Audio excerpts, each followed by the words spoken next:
যার বলার কিছু নেই ভগবানের মতো।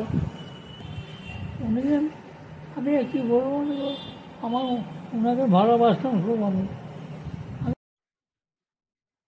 বুদ্ধবাবুর স্মৃতিচারণ করতে করতে চোখের জল ফেললেন ৮০ বছরের বংশীবাবু।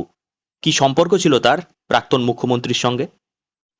পার্টি অফিসের বাইরে চা বিক্রি করতেন বংশীবাবু। বুদ্ধদেব ভট্টাচার্য যতবার বাঁকুড়া এসেছেন ঠিক ততবারই তার চায়ের দোকানে যেতেন তিনি। বংশীর চা ছাড়া এক ফোঁটাও চলতো না তার। বুদ্ধদেব ভট্টাচার্য মারা গেছেন শুনে এক প্রকার চোখের জল ফেললেন ৮০ বছরের বংশী সেন মোদক।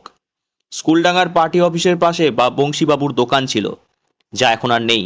প্রায় ১০ বছর আগে শারীরিক কারণে ব্যবসা ছাড়তে বাধ্য হন বংশীবাবু। তবে তার আগে যতবার বাঁকুড়া এসেছেন প্রাক্তন মুখ্যমন্ত্রী বুদ্ধদেব ভট্টাচার্য, ঠিক ততবারই বংশীর চা তার সঙ্গে ছিল।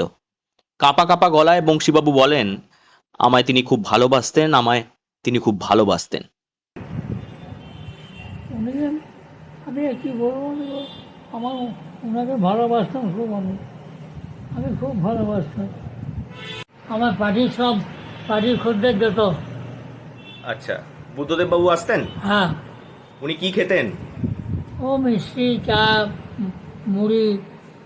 ব্যবহার কেমন ছিল? হ্যাঁ, ব্যবহার যার বলার কিছু নেই ভগবানের মতো। বুদ্ধদেব ভট্টাচার্য বহুবার এসেছেন বাঁকুড়া। বঙ্গবিদ্যালয়ের মাঠ থেকে শুরু করে সতীঘাট, তার সভায় ভিড় করেছে লক্ষ লক্ষ মানুষ। একসময় বুদ্ধদেব ভট্টাচার্যের পাশে থেকে বহু কাজ করেছেন অনাথ মল্ল। বর্তমানে তিনি রাজ্যের ফরওয়ার্ড ব্লকের সভাপতি। অনাথবাবু বলেন, বুদ্ধবাবু একজন মুখ্যমন্ত্রীর মতো ব্যবহার করতেন না। তার ব্যবহার দেখে মনে হতো তিনি একজন সাধারণ মানুষ। সবাইকে পাশে নিয়ে চলতেন তিনি। তার ব্যবহার আমরা ভুলতে পারছি না। বিধানসভা এবং লোকসভার ভোটও তিনি পরিচালনা করে গেছেন বাঁকুড়ায় এসে।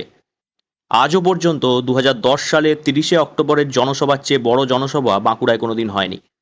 বুদ্ধদেব ভট্টাচার্যের স্মৃতিচারণ করতে করতে উঠে এলো বংশীবাবুর চায়ের দোকানের কথাও।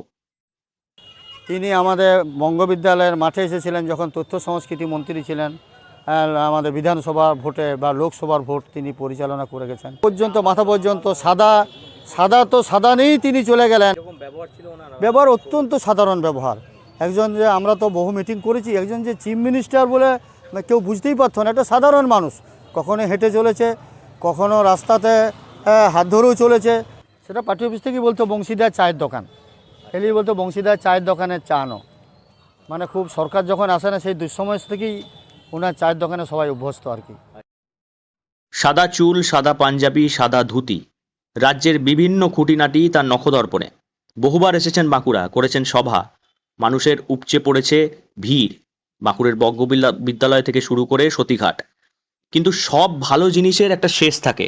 সব ভালো মানুষকেই পৃথিবী ছেড়ে চলে যেতে হয়। তবে পৃথিবী ছেড়ে বুদ্ধদেব ভট্টাচার্য চলে গেলেও ৮০ বছরের বংশীবাবু এবং অনাথবাবুর বুকে রয়ে গেলেন তিনি। বাঁকুড়া থেকে নীলাঞ্জন ব্যানার্জির রিপোর্ট, লোকাল ১৮ বাংলা।